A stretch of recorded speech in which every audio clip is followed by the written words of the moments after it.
Então vamos para a nossa quarta e última linha, Escatologia básica. que é a linha do dispensacionalista.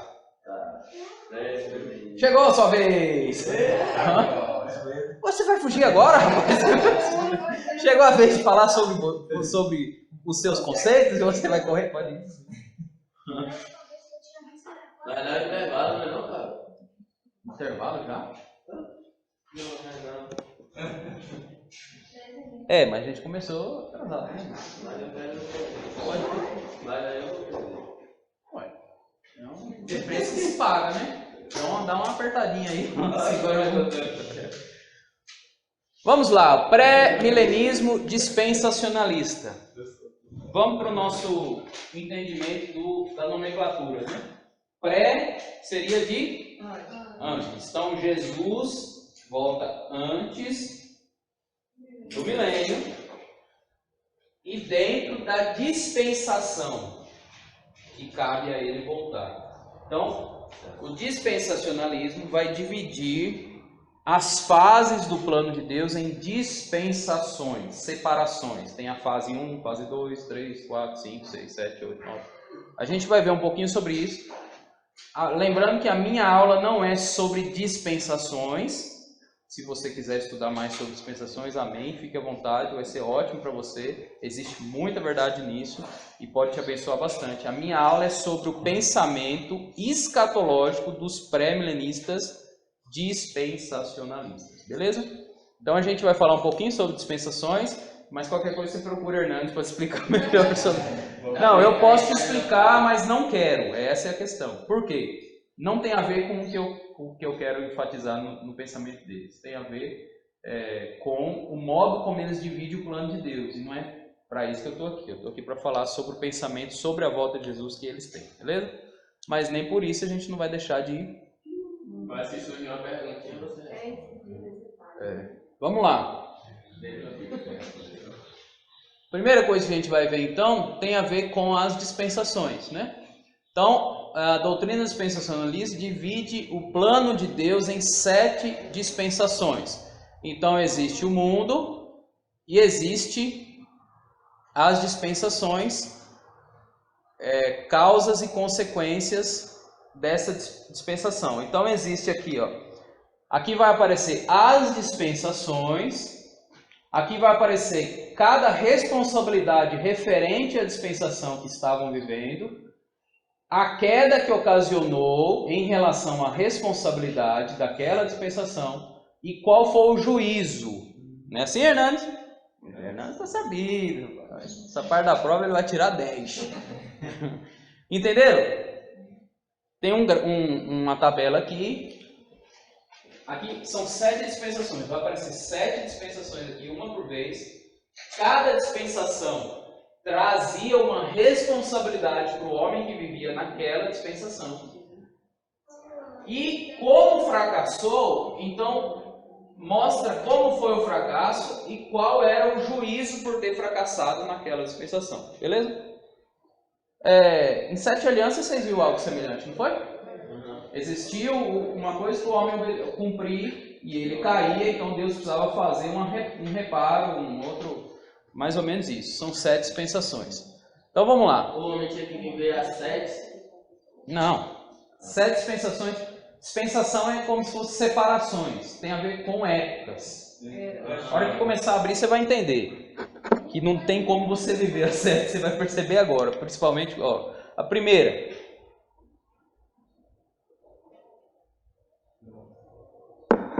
Qual dispensação é essa?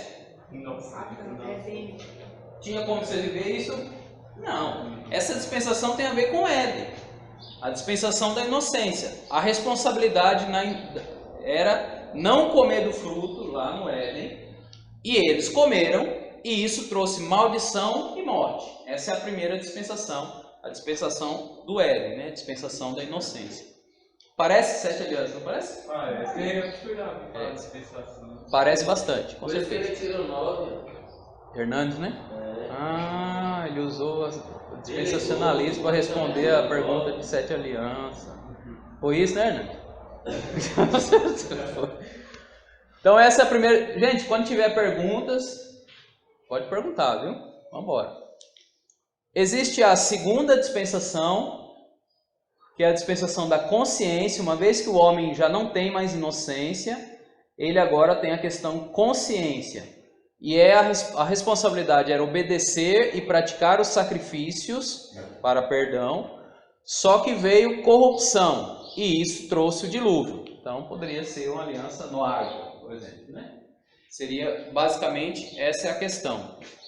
Obedecer, agora era algo meio forçado, tinha que praticar sacrifícios, mas o povo se corrompeu novamente e isso trouxe dilúvio. Ou seja, aqui Deus resolveu aniquilar, né? Só sobrou Noé e tudo mais. E aí ele criou uma terceira dispensação.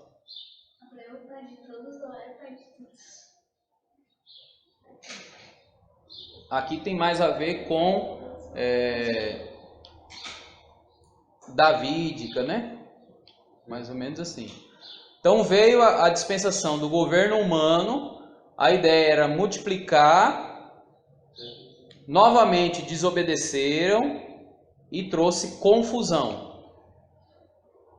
Confundiu, né? Dispersou. A quarta dispensação é a dispensação da promessa. Permanecer em Canaã, em Jerusalém, permanecer na terra da promessa. E em vez disso eles foram para o Egito e isso trouxe como juízo escravidão. Aqui tem mais a ver com...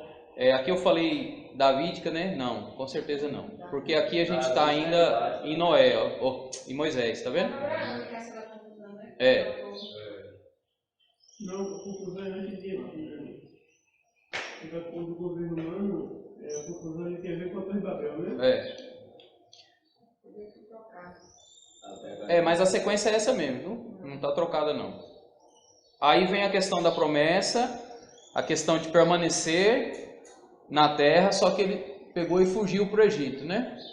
E vem a questão do juízo ser escravidão.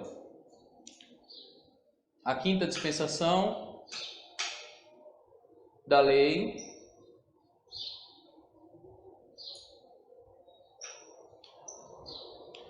Está no amarelo, eu não estou conseguindo ler ali. Guardar a lei. Teve a dispensação da lei, a responsabilidade era guardar a lei. Não cumpriram a lei e rejeitaram a Cristo. Aí a dispersão mundial, aí tem a ver com a nação de Israel, né?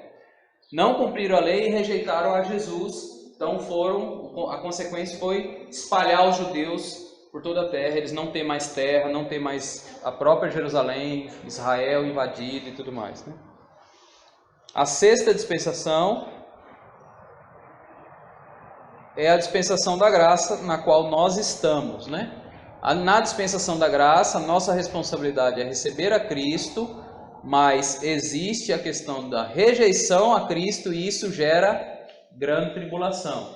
Então aqui a gente começa a entender um dos principais conceitos do dispensacionalismo é que nós estamos nessa dispensação que é a da graça.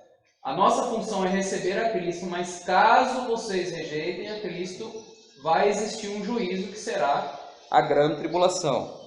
Por isso que no conceito dispensacionalista, os judeus passam pela grande tribulação, porque eles estão na possibilidade de receber a Cristo, mas eles rejeitam a Cristo e por isso vão sofrer uma grande tribulação.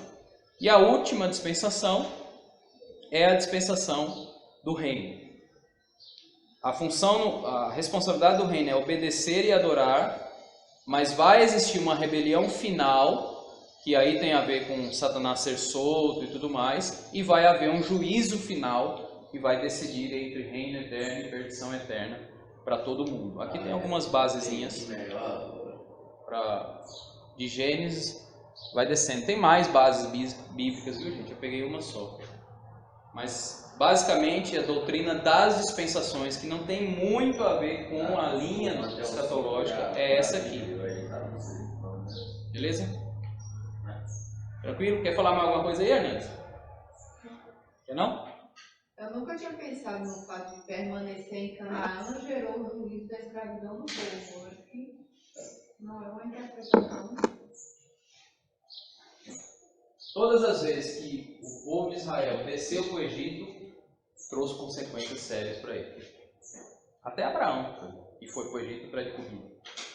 Ele mentiu, trouxe consequências. Atrasou o plano, não era para ele ir para o Egito. Ele não ouviu de Deus para ir para o Egito. Ele sofreu uma necessidade e por isso foi para o Egito. Mas não foi ordem de Deus fazer isso. Era para ele continuar indo para a terra. E a mesma coisa o povo de Israel. O povo de Israel foi para o Egito na época complicada, com certeza era uma época complicada. Quando foi a época complicada? A época de José. Foi extremamente complicado, não foi? Só o Egito tinha comida. Então, foi para o Egito, não sei se você lembra, José levou a família toda, estabeleceu a família lá, lembra disso? O que aconteceu? A família provavelmente multiplicou, aumentou tanto, isso a passagem vai falar, que eles aumentaram tanto que chegou uma época onde José, o faraó morreu, todo mundo morreu, e o povo de Israel estava lá ainda no Egito, de boa. Então o que aconteceu? Não, esse povo está muito grande, bora para eles, tudo na escravidão. Foi o que aconteceu. Por isso que está dessa questão aqui. Era para eles voltar para a terra deles, para a terra onde Deus prometeu. Mas eles se estabeleceram lá e isso gerou escravidão. Mais alguma pergunta?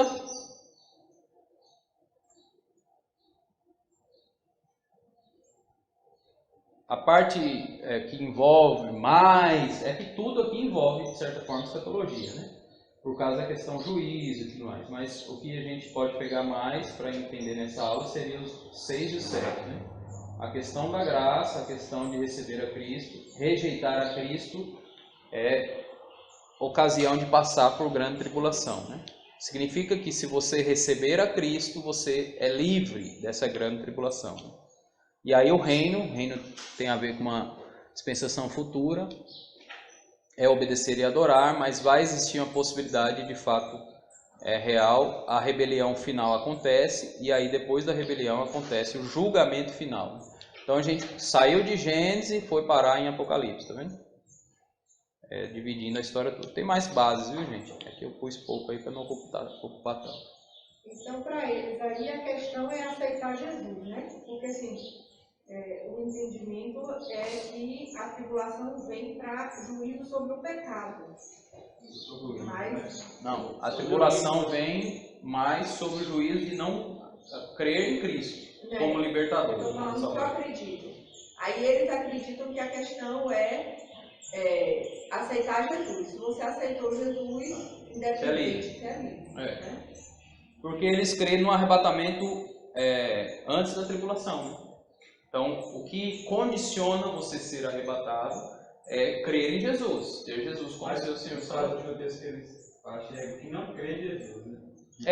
Claro que o judeu que crê em Jesus, ele faz parte da igreja. É tudo junto. Né? Então, por que o conceito aqui, ó, que essa dispensação, a quinta, ela vai até a rejeição a Cristo, né? Que já tem a ver com Jesus literalmente, né?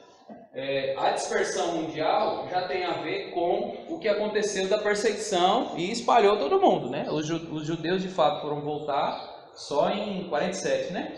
De fato foram voltar, mas estavam dispersos, né? E aí a gente está nessa dispensação, que é a dispensação da graça. A gente está embaixo da graça, totalmente propício a receber a Cristo, mas aqui está no passado, num contexto assim, já está escrito que vai haver a rejeição, né? Então, vão rejeitar a Cristo e isso vai ocasionar uma grande tribulação. É importante a gente pensar, quando a gente for estudar Mateus 24, talvez a gente converse um pouco mais sobre isso, mas é importante você saber para que existe uma grande tribulação e para quem, né? Qual é a questão de tribulação? Então, depois a gente estuda um pouco mais sobre isso. Mas nessa questão aqui tem a ver com a rejeição, tá vendo?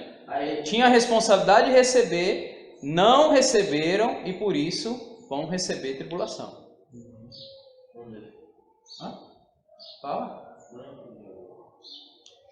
Ainda vai existir uma responsabilidade do reino. Perceba que aqui ainda aqui é milênio, por exemplo, tá vendo? Depois disso não tem a outra dispensação, que aí não teria. Como é que a gente poderia definir, né? A responsabilidade do reino eterno? Se vai ter fracasso, é óbvio que não tem mais, então não tem mais juízo também. Né? Mas para eles tem corpo glorificado, tem A gente vai chegar lá. Que aqui é só a doutrina dispensacional. Mais alguém? Perguntas? Pode passar? Fala aí. Fernando está tímido. Pô, Fernando, eu contava com você nessa aula, velho. Olha você assim. Vamos passar então, né?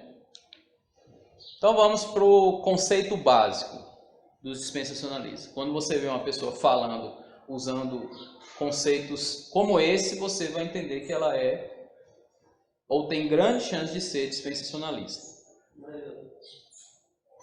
Hã?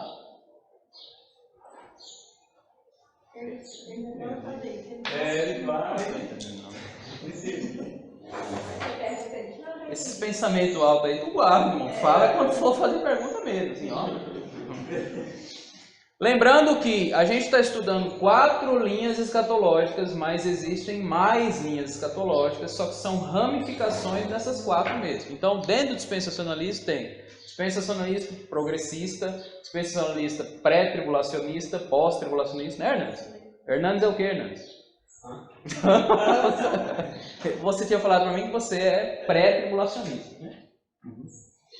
Então existem várias ramificações. O que acontece? Por que eu estou falando isso? Porque aqui eu estou no dispensacionalismo básico, que é o conceito raiz do dispensacionalismo. Pode ser que uma dessas definições já não seja mais a de Hernandes sobre algum aspecto desse, por causa das ramificações do dispensacionalismo, beleza? Então vamos lá. Vamos entender um pouquinho sobre os 7 pontos e os seus conceitos básicos, né? Então, para o dispensacionalismo, a grande tribulação, a igreja será arrebatada antes dela e ela vai ter uma duração de 7 anos. Então, a igreja, é importante saber que o dispensacionalismo, ele faz separação, quando a gente chegar ali vocês vão entender, entre Israel e a igreja, entre judeu e gentio. Mas o judeu não pode se converter, como Júnior falou? Pode. Só que o judeu se convertendo, ele se torna igreja. Ele deixa de ser judeu, por assim dizer. Ele deixa essa questão da importância de ser judeu e passa a ser igual a qualquer cristão no corpo de Cristo, né? Então, essa igreja é literalmente arrebatada. Um conceito básico seria assim: existe uma discussão... porque tem gente que não crê nessa linha e vai falar que eles falam sobre terceira vinda, como se fosse Jesus vem, vai voltar, ele volta secretamente, arrebata a igreja e no final da tribulação ele vem de forma visível a todos. Então, por isso que alguns vão falar, vocês creem em 3 vindas, não é? É que a vinda de Jesus, ela é dividida em 2 fases, uma para tirar a igreja do juízo da tribulação e outra para de fato descer junto com a igreja para estabelecer o seu reino na terra, né? Então, 7 anos. Da onde saiu 7 anos? A gente vai ter uma aula, assim como o pré-milenista histórico falou sobre 3 anos e meio, a gente vai ter uma aula sobre as 70 semanas de Daniel. E é baseado nas 70 semanas de Daniel e outras passagens, mas a base mais firme é as 70 semanas, que a gente acha esses períodos que vai falar sobre a tribulação. Beleza? Quando chegar nas 70 semanas de Daniel, a gente vai estudar 2 linhas de pensamento, dispensacionalista e histórico, sobre a mesma passagem. Porque o amilenista e o pós-milenista creem que aquilo de 70 semanas de Daniel já aconteceu. Então não teria nem sentido a gente estar discutindo o pensamento dele sobre isso. O arrebatamento. Então o arrebatamento é secreto antes da tribulação. Existe um filme, que eu acho que já está na 37ª edição, que chama Deixados para Trás. Já ouviu falar? Quem já ouviu falar? Quem já assistiu Deixados para Trás aí? Confessa, vai. Eu já assisti acho que 5. Basicamente assim, o mundo está normal, vivendo a sua vida normal, só que de repente pessoas sumiram. E depois era só uma vida. Hã? E acabou o filme aí. O conceito do filme é literalmente uma mensagem de você estar preparado para a volta de Jesus. Esse é o conceito do filme. Por quê? Os que sumiram, foram os que estavam preparados, prontos, sua vida está pronta para quando Jesus voltar, você ser arrebatado e ser livre da grande tribulação que virá sobre o mundo. Então, existe uma banda chamada Cats Barnea. Eu já falei isso para vocês, não falei não? Uma banda antiga, Cats Barnea, que eles têm uma música que fala bastante esse conceito de arrebatamento, né? Aí ele tem um refrão que fala assim: o padeiro sumiu, a secretária sumiu, o jornalista sumiu e as crianças sumiram, subiram, 2 numa cama, um será levado, no céu haverá aviões desgovernados, pilotos também arrebatados, na terra grande confusão, o que será que a todos engoliu? É bem assim. O cenário é exatamente esse no contexto dispensacionalista. Pessoas vão sumir dentro da igreja, aí no Deixados para Trás tem até uma cena que é dentro da igreja, né? A turma está no culto e um bocado de gente sumiu e ainda tem gente no culto. Aí vem aquele lamento, né? Eu fui deixado para trás. Por isso que o nome do filme é esse, Deixados para Trás. Aqueles que não estavam prontos. Então, a mensagem do filme é vigiem, porque vocês não sabem o dia e a hora que virá o seu Senhor. Então é secreto nesse contexto. Ninguém vai saber, né? E vai ter um contexto na Terra assim, rapaz, para onde foi parar aquele povo, né? Aí eles cantam uma música antiga também, né? Onde está aquele povo, né? Também é nesse sentido. Está, né? Vê nenhum irmão. É exatamente esse contexto de que vai chegar uma hora que esse povo vai sumir e todo mundo vai se questionar, cadê esse povo, né? Nessa música do Cats Barnea, ele fala também um trecho da música referente a isso.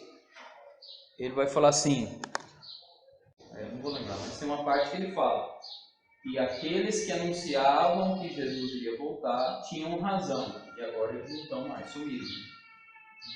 Então, é secreto por isso. Existe uma discussão, se de fato Jesus aparece ou não para quem é arrebatado. Essa é a discussão. Assim, se de fato ele aparece para a pessoa que vai ser arrebatada ou se a pessoa é arrebatada por anjos. A imagem que você mais vai ver sendo usada no conceito do arrebatamento é que vem anjos do céu e pega a pessoa pela cacunda assim e carrega. Não é? Não é? Imagem nova. Então, tirando as pessoas, né? Livrando as pessoas do período da grande tribulação. A volta de Jesus, então, não sei se você reparou, nas 3 linhas que a gente estudou, estava ali, a volta de Jesus é única, né? Aqui já muda. A volta de Jesus é dividida em 2 momentos, como eu acabei de falar, um momento que tem a ver com o arrebatamento secreto e outro momento de fato visível, que a igreja vem com Jesus reinar. A igreja passa esses 7 anos da tribulação no céu com Jesus. É o casamento do Cordeiro com a sua noiva, é a união entre os dois, onde eles vão passar as bodas do Cordeiro e tudo mais, e depois eles vêm desfrutar da terra, onde é o seu reino, onde é a sua conquista, onde é o lar dos casados, né? Jesus e a sua esposa. Bom, Fábio, eu não acredito que figuras dão uma base segura para poder fazer uma interpretação correta, mas assim, esse negócio do arrebatamento de Enoque ser antes do dilúvio é uma figura que eles devem usar isso. Também. Por que foi antes? Não, aí Enoque andou com Deus e foi arrebatado. Aí você precisa pensar o seguinte: quantos mais foram arrebatados durante a história toda da Bíblia? Não, só tinha Enoque para ser arrebatado. Não, mas só existia Enoque? Não. Existia já uma multidão. Então, tem que pensar nisso. Existe exemplo de arrebatamento? Existe. Mas quantos exemplos existem? A gente tem o quê? Enoque, quem mais? E Elias. Quem mais? Jesus. Só, não é? Só tem esses 3, né? Então, assim, beleza, Enoque foi antes do dilúvio. Elias foi antes de uma grande tribulação? Não, e Jesus? Também não. Entendeu? Usa como base, mas a gente precisa entender um pouco mais. Quando a gente estudar as bases, vocês vão perceber que uma das principais bases tem a ver com o que fala em Mateus 24. Essa música mesmo que eu cantei fala isso, né? dois em uma cama, um será levado. No sentido de que o levado é o arrebatado, né? A gente vai chegar lá. Os irmãos que são seguidores diretos de Watchman Nee, como Stephen Cowell, eles acreditam em 3 arrebatamentos. Eu vou falar sobre Vou eles. falar. Na verdade são 3 arrebatamentos, 3 ressurreições. Então, As ressurreições, olha lá, são 3. A primeira ressurreição tem a ver com os crentes no dia do grande arrebatamento, antes da tribulação. A segunda ressurreição tem a ver com quem passou pela tribulação e venceu. E tem a terceira ressurreição, que aí já é juízo final, é só para quem vai ser condenado. Então são 3 ressurreições. Assim, explicando de maneira bem abrangente, seria a igreja, todos que pertencem à igreja na primeira ressurreição, todos os que conseguiram se converter durante a grande tribulação e no final, para ressuscitar todo ser humano que ainda não participou dessas outras 2, para ser julgado no grande trono branco. O plano para Israel.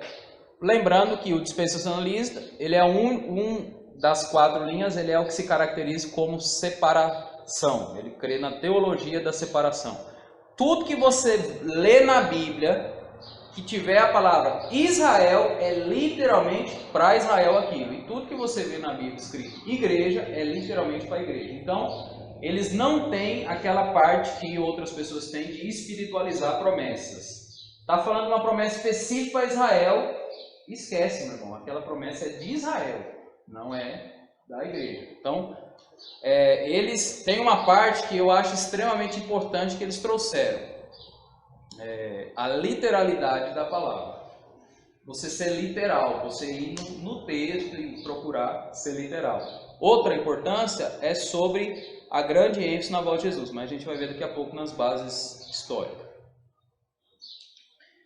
Juízo final, logo após o milênio e a ressurreição final, essa terceira aqui. A última ressurreição. Então passa-se o milênio e tem uma ressurreição final. Quem ressuscita nessa terceira ressurreição, existe poucos dispensacionalistas que pensam o contrário disso, dos básicos, né, dos raízes, do dispensacionalismo histórico, aquele mais antigo. Quase todos eles têm um conceito de quem ressuscita no trono branco, ressuscita para ser condenado. Existe esse conceito bem definido entre eles. E o milênio é literal na terra, Cristo na terra, reinando com a sua noiva e com os mártires. Por que com os mártires? Porque tem um piloto aqui. Existe uma questão no dispensacionalismo que gera um pouco de discussão. É basicamente isso aqui. Vai acontecer na linha de pensamento, né? Vai acontecer a grande tribulação aqui, GT, viu gente? Não é o carro não, a grande tribulação. Um pouco antes disso, acontece o arrebatamento. Sobe para o arrebatamento a igreja. Certo? E o resto passa pela grande tribulação. Depois da grande tribulação, 7 anos, acontece mais ressurreições de pessoas e outros permanecem vivos. Não é todo mundo que morre aqui não, viu gente? Mais arrebatamento no caso. Né? Mais arrebatamento. Ressurreição e arrebatamento. Né? Então o que acontece? Durante os 7 anos que estava passando aqui, a igreja casou com Jesus, certo? Com Jesus, 7 anos, casou e desfrutou das bodas do Cordeiro. Quando Jesus voltar, aí depois dos 7 anos, Jesus vai voltar, segunda vinda, e aqui começa o milênio. Minha letra é linda, né? Eu sei que você faz. Jesus vai voltar casado, certo? Só que no milênio vai existir pessoas que se converteram, certo? Mas que não vai ter casado com Jesus. Então, por isso que ali existe a noiva e os mártires. Não é só essa divisão. Existe uma divisão que tem a ver sobre Jesus ser o rei de toda a terra e Davi, literalmente Davi, ressuscitar e ser o rei de Israel. Então existe essa divisão também entre dois reis. Significa que Davi é rei igual a Jesus? Não. Jesus é rei soberano, mas precisa Davi literalmente ressuscitar para ele se tornar rei dos judeus, de Israel literalmente. Ele é o rei na figura terra e Jesus é o rei na figura todo, né? Então existe esse conceito também. Então no milênio teria dois reis, né? Lembrando que Davi seria um rei menor, mas seria Jesus com a igreja e Davi com... Mas peraí, você falou a questão da igreja, como é que fica aí a questão da noiva e os mártires? Porque ele já está casado. Porque os mártires estão aqui, né? Eles não se tornam membros da noiva, não. Esses sobreviventes que converteram na grande tribulação são os mártires. Isso. Morreram na tribulação e tudo mais. Porque o conceito que Daniela vai falar é uma solução. Qual é a solução? Aqui, os mártires são arrebatados para encontrar com Cristo. Certo? Que seria um dos arrebatamentos. Né? O primeiro arrebatamento aconteceu com a igreja. O segundo arrebatamento vai acontecer com os mártires da grande tribulação. Mesmo que isso fosse a solução para que no milênio não tivesse pessoas que não casou com Jesus, o problema é que eles ressuscitam no final, já quando Jesus vai vir. Então eles não participam e tudo mais. E existe o conceito de o noivo, a noiva e o amigo do noivo. É o convidado. Então, a parte de judeus e tudo mais que não virou igreja antes, eles vão participar do milênio. Aliás, o milênio tem muito mais características de promessa para Israel, no conceito dispensacionalista. Então, quando tem promessa para Israel ainda, por que eles separam? Aí pensa assim, o amilenista e o pós-milenista não colocam mais nenhum tipo de promessa para Israel, literal. Tudo foi substituído, tudo é espiritual e tudo é da igreja. O dispensacionalista vai falar, não, existe promessas literais. Então, se existe uma promessa de uma terra abundante e tudo mais, que tem a ver com Israel, Israel vai ter essa promessa cumprida. Quando? Durante o milênio. Então, a promessa da terra é de Israel. A promessa do céu é da igreja. É uma separação. O céu é da igreja e a terra é de Israel. Mas no caso, você está falando da promessa de Abraão, e no caso, ele ainda não possuiu, né? Vai ser liberado aí? Também. É porque muita gente vai falar, mas em Josué eles entraram na terra. Foi assim? Não tem um argumento assim? Só que pensando nisso, alguns teólogos dispensacionalistas precisam dar solução para passagens como em Romanos, como em Salmos. Romanos vai dizer assim, que a promessa feita a Abraão não era só a terrinha de Israel, mas era o mundo inteiro. E aí? Se Josué cumpriu essa promessa, por que Paulo está trazendo essa promessa de novo à tona e falando que a promessa era muito maior do que daria? Então, precisa haver um tempo em que a promessa total vai se cumprir na terra e essa promessa tem a ver com Israel. A igreja, a promessa da igreja é céu, tem a ver com o céu. A promessa de terra tem a ver com Israel, porque na Bíblia você percebe claramente Deus prometendo terra a Israel. E o conceito dos israelitas é sobre o reino, o governo terreno. Qual foi o argumento constante na conversa de Jesus com os discípulos? Pode reparar quando você lê o Novo Testamento. Vira e mexe os discípulos perguntando, sim, Senhor, e aí? É quando mesmo você vai estabelecer seu governo? É quando que você vai reinar? É quando que você vai sentar no trono? É quando que você... Eles passam a vida de Jesus todo fazendo esse questionamento. E quando Jesus ressuscita, Atos 1, quer ver? Vamos abrir Atos 1. Jesus ressuscitou, passou 40 dias falando sobre o reino dele. E qual foi a pergunta dos discípulos de novo para ele? Porque os discípulos não tinham muito essa noção, né? Vamos ler Atos 1 aí. Então, qual é a relação do... Peraí, deixa eu só ler, viu? Atos 1. Vamos ver a partir do 1, só para vocês entenderem um pouco mais do contexto que está acontecendo aqui. Em meu livro anterior, Teófilo, escrevi a respeito de tudo que Jesus começou a fazer e ensinar. Começou. Ó, tem umas coisas muito importantes nas passagens que vocês precisam entender. Jesus começou a fazer e a ensinar. Até o dia em que foi elevado aos céus, foi arrebatado. Depois de ter dado instruções por meio do Espírito Santo aos apóstolos que havia escolhido. Depois do seu sofrimento, Jesus apresentou-se a eles e deu-lhes muitas provas indiscutíveis de que estava vivo. Apareceu-lhes por um período de 40 dias falando-lhes a respeito do reino de Deus. 40 dias falando sobre o reino de Deus depois de ressurreto. Certa ocasião, enquanto comia com eles, deu-lhes esta ordem: não saiam de Jerusalém, mas esperem pela promessa de meu Pai, a qual lhes falei. Pois João com água batizou, mas dentro de poucos dias vocês serão batizados com o Espírito Santo.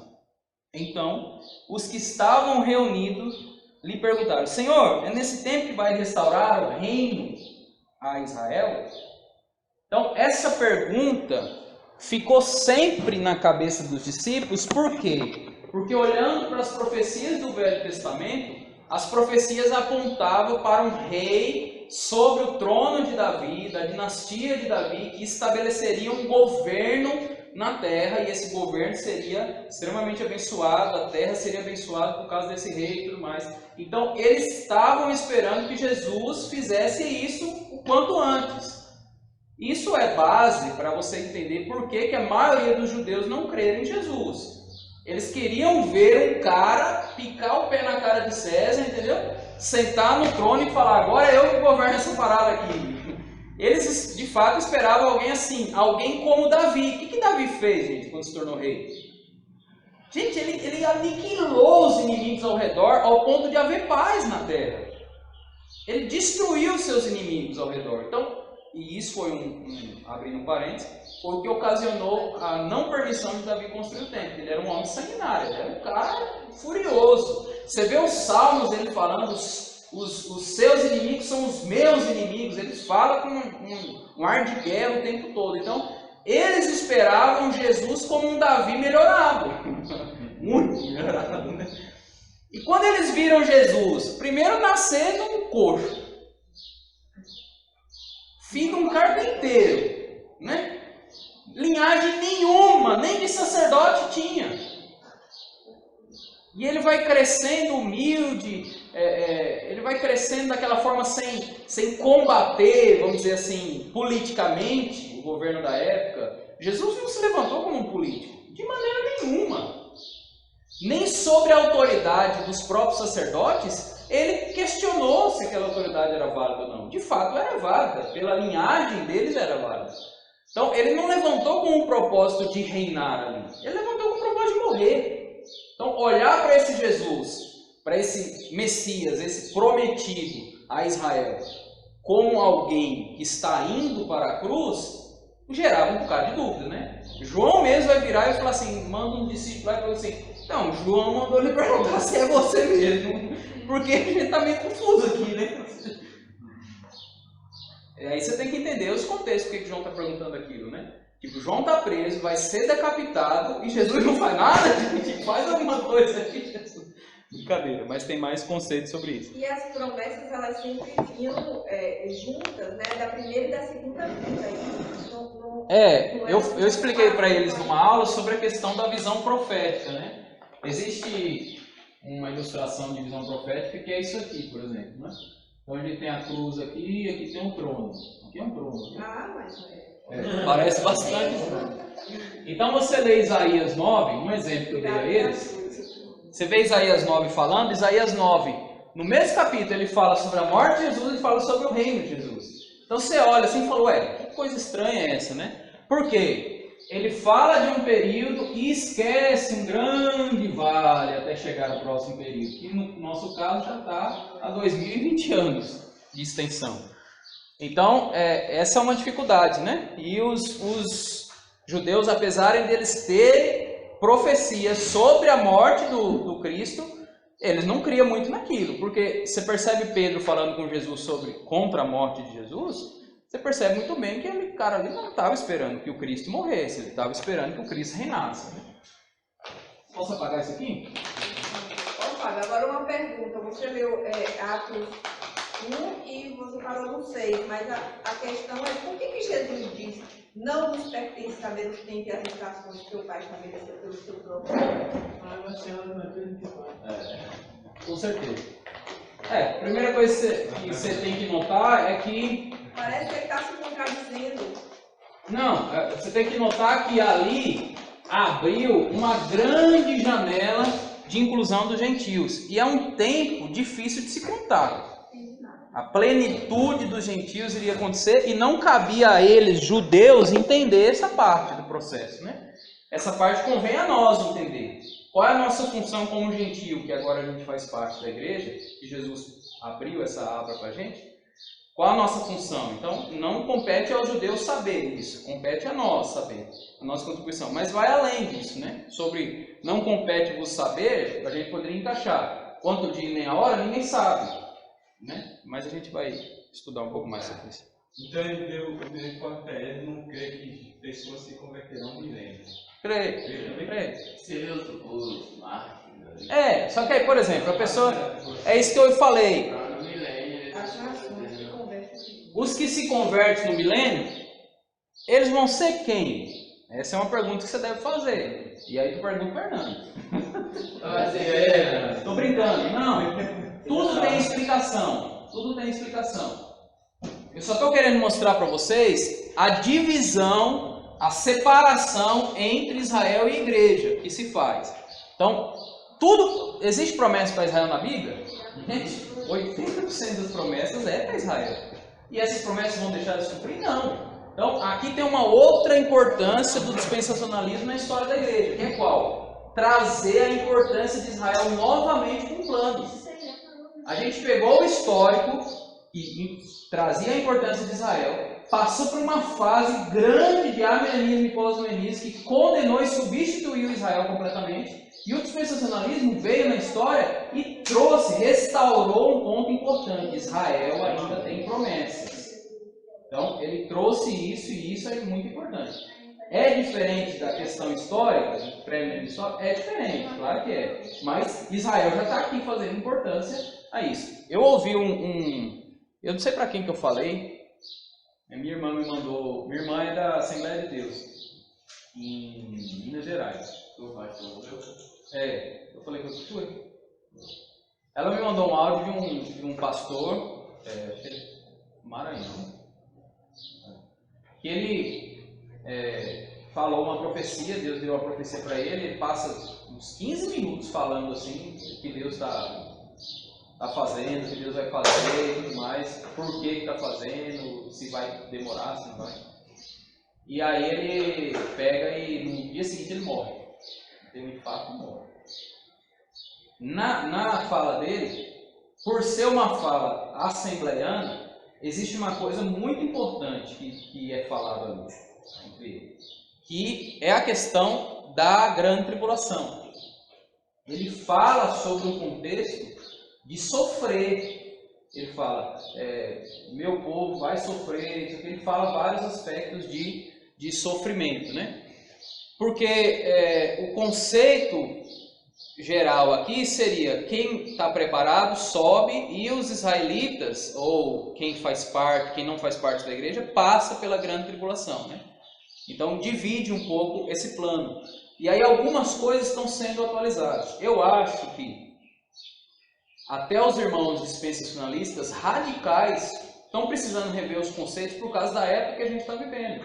Então, precisa entender o pré-ira, que é esse início das dores, esse começo. Existe a turma do dispensacionalista que crê que não passa por nada. E agora existe uma linha que chama dispensacionalismo progressivo, que vai interpretar que a gente passa. Tem dispensacionalistas que já crê que passa por metade da grande tribulação, ou seja, 3 anos e meio depois é arrebatado, né, Hernani? Tem vários aspectos aí que está sendo modificado. Modificado por quê? Eu louvo a Deus por isso, que eles têm disposição. Porque eu poderia ser rígido no que eu creio e não abrir para mais nada. Mas vem acontecendo eventos na Terra que vem nos mudando, vem nos trazendo clareza, vem nos abrindo a mente e tudo mais para a gente entender os processos. Então, se todas essas linhas tiver disposição de, à medida que o tempo passa, rever os conceitos, seria fantástico. Não acho que eles devam descartar todos os conceitos que tem, mas eu acho que deve, rapaz, isso aqui, quer ver uma coisa que foi uma grande novidade para os dispensacionalistas e para os pós-milenistas e amilenistas, foi em 47 a nação de Israel ser estabelecida. Isso foi uma grande novidade, porque parecia, nas explicações dispensacionalistas antes desse evento, de que acabou, velho. Acabou, ali vai sofrer até o final. Eles vão ser salvos como alguém que passa pelo fogo, ou seja, na base da porrada. Você não rejeitou Jesus? Então você vai aprender agora como é. É mais ou menos isso. Aí mudou. Quando Israel é estabelecido como nação, muda, mas peraí. Se eles devolveu a terra para eles, então tem algumas coisas aqui. Então começaram a rever esses conceitos sobre Israel, e hoje já está bem melhor, gente. No raiz, talvez Hernandes vai saber disso. O período da grande tribulação para o judeu é terrível, gente. Olha só esse cenário. O Espírito Santo foi tirado da terra. Não está mais aqui. O judeu que já não cria em Jesus, ele vai passar perseguição na grande tribulação, sem o Espírito Santo, e tem que se converter para realmente ser salvo. Então, isso, alguns especialistas já mudou esses conceitos. Isso é ótimo. Porque isso aí seria uma grande tortura, né? Imagina você sem o Espírito Santo hoje aqui. Tira o Espírito Santo da sua vida. E aí? Seria quem? Fala. Segura a lei aí agora. Como que ele é convencido se essa Santo convence? Da mesma forma que ele se convertia antes do Espírito Santo descer na terra. E a lei? Então, cumprir a lei, cumprir a questão do que Deus colocou como condições para eles. Então, isso é terrível? É todo especialista crer nisso? Não. Mas ainda existe da raiz que ainda tem esse tipo de interpretação que tem a ver com a separação entre os dois planos. E esse negócio que o Espírito Santo vai sair é baseado em 2 Tessalonicenses 2:7, isso. Aquele que detém precisa ser tirado. Os especialistas interpretam que aí está falando do Espírito Santo. Outras linhas vão interpretar de outras formas, claro. Vamos retomar?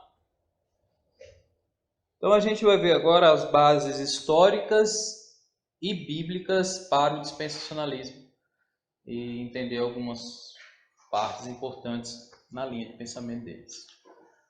Então vamos para as bases históricas.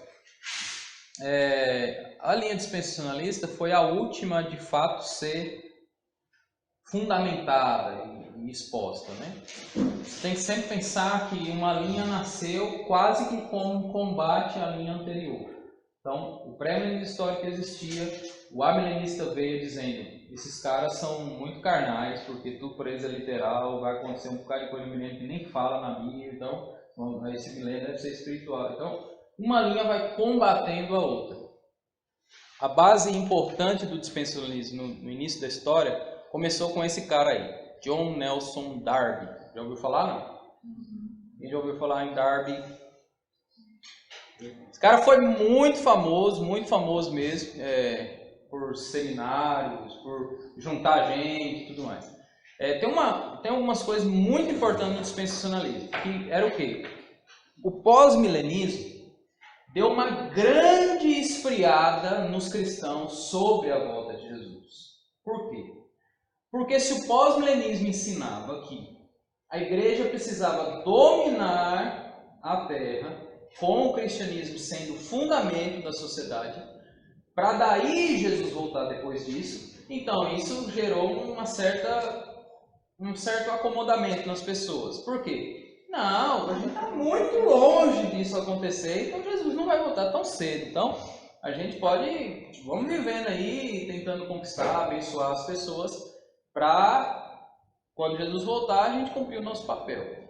Então, o dispensacionalismo, ele trouxe algo que havia se perdido nos púlpitos, nas conversas e tudo mais, que é o quê? A importância sobre a volta de Jesus. Então, isso é um dos pontos mais importantes do dispensacionalismo, é trazer a ênfase sobre a volta de Jesus novamente para dentro das igrejas. E aí surgiu vários movimentos para que isso acontecesse. Darby foi um grande contribuidor disso, ele é considerado o pai do dispensacionalismo, cria nesse pré-tribulacionismo, né? Ele foi um dos primeiros a ter esse conceito mais definido sobre pré-tribulação, ou seja, sair da tribulação, né? Antes da tribulação eu não vou mais estar aqui. Aí começou grandes campanhas sobre isso, e uma frase de um grande chavão que começou com os pensamentos dispensacionalistas é aquele: se Jesus voltar hoje, você está preparado? Esse refrão foi usado muito em muitas campanhas evangelísticas, em conversas entre pessoas na rua, foi usado bastante em livros e tudo mais, para produzir um senso de preparação nas pessoas, porque Jesus Cristo vai voltar. Então, numa era onde se estavam falando de Jesus vai demorar demais de voltar, o dispensacionalismo ajudou muito a trazer a ênfase da volta de Jesus novamente para dentro da igreja, para a conversa entre os cristãos. A preparação, as pessoas deveriam viver como se Jesus fosse voltar hoje. Essa era a mensagem de todos os apóstolos de Jesus e da igreja naquela época. Eles viviam como se Jesus Cristo estivesse às portas, né? Paulo até tem hora que precisa puxar o irmão: calma aí, irmão, calma, ainda não é. Para Tessalonicenses ele fala claramente isso. Não, irmãos, calme aí, que antes que o Senhor voltar, ainda a gente não está nessa fase, antes que o Senhor voltar. Então, mas os irmãos estavam prontos, preparados para que Jesus pudesse voltar a qualquer momento. Parecia ser isso. Então, o dispensacionalismo contribuiu numa época em que o que se falava na igreja era mais os aspectos de bênçãos para as nações. Então a igreja é chamada para evangelismo, a igreja é chamada para missões, para abençoar a terra, para se envolver na política, se envolver nas artes. E a parte Jesus Cristo vai voltar foi esquecida. Então o dispensacionalismo contribuiu muito para isso. Darby ajudou muito. Né? Você vai ver que aqui a gente já está em 1800, ou seja, está bem avançado em relação a onde a gente começou na história. Um outro cara que vai ajudar muito, e esse aqui foi o principal cara que fundamentou o dispensacionalismo no mundo, foi Scofield. Qual foi a estratégia que Scofield usou para que o dispensacionalismo alcançasse tantas pessoas como é hoje, por exemplo? Hoje a gente tem, vamos pôr, 75% da igreja no Brasil, por exemplo, é dispensacionalista. Agora, isso não é dizer que os 75% têm ciência plena da linha dispensacionalista. Não. Eles têm conceitos dispensacionalistas, mas eles não têm um pensamento como um todo. O que seria isso na prática? Vou voltar à musiquinha de Lázaro. A música de Lázaro diz: o mundo está cheio de horrores, mentirosos homens sem terror, mentes brilhantes planejando mal, mas eu não desanimo, pois sou o sal. A integridade foi para além, no mundo ninguém ama mais ninguém. Mas Jesus Cristo disse: filho, eu vou voltar para te buscar. Ainda bem que eu vou morar no céu. Esse é o nível dos 75% dos dispensacionalistas, que é qual? O plano escatológico deles acaba indo para o céu. Então você conversa com vários e vários irmãos que têm um pensamento dispensacionalista, que ele não tem mais nada sobre pós-céu. Por quê? A linha dispensacionalista não crê que as pessoas vão ser arrebatadas e ficam para sempre no céu. Não. 7 anos no céu e depois faz o quê? Desce para a terra. Qual terra? Essa terra. Porque o conceito da maioria é que essa terra vai passar por grandes juízos e vai acontecer muita coisa, então eu preciso sair daqui, desse lugar aqui. Aí nasceu o conceito sobre destruir a terra, sobre a terra não ser mais aproveitada e tudo mais. Então o que acontece é que boa parte desses irmãos que creem nessa linha de pensamento gosta muito da ênfase de ser livre da tribulação. Que isso seria uma grande vitória. Você não queria ser livre da tribulação? Eu queria. Se isso for possível, pelo amor de Deus, me arranca logo daqui. Eu não queria estar vivendo um período onde o negócio vai estar um cenário bem triste, né? Então, quando a ênfase de uma denominação, agora eu vou explicar um pouco melhor como acontece isso. Quando a ênfase de uma denominação é a ênfase de vitória, de ganhar, de ser vencedor e tudo mais, normalmente, quando se fala sobre a volta de Jesus nessa mesma denominação, a ênfase para no arrebatamento. Por quê? Porque o arrebatamento é uma grande vitória dos cristãos antes da tribulação. Então, o que acontece, na sua maioria, é que poucos desses 75% do Brasil sabem de fato o resto da própria linha que eles creem. Você vai conversar, você percebe que são poucos que de fato conseguem discorrer um plano completo desse conceito. Porque senão o arrebatamento secreto seria o juízo final sobre todo mundo. Eles estão no céu, quem ficou na terra, serei homem. Mais ou menos assim. Mas não é isso que a linha ensina. E o conceito deles precisam ser mais esticados. Aí, falar sobre o restante do plano não parece ter uma ênfase tão grande sobre vitória. Não, mas espera aí, eu já estava no céu, meu irmão. Casado com Jesus, você vai me trazer para a terra de volta. Que miséria é essa, né? E depois disso vai ter que passar por uma batalha no final? Isso parece muito bom, não. Então, não estou dizendo que todo mundo, mas existe seminários escatológicos das linhas de pensamento personalista, ensinam muito bem. Só que não é todo mundo que tem acesso a isso. E o maior público hoje é o público dispensacionalista, que tem a ver com as igrejas pentecostais, as igrejas no âmbito pentecostal, Assembleia, Mundial, Graça, Universal. Só essa já seria uma grande população do Brasil, né?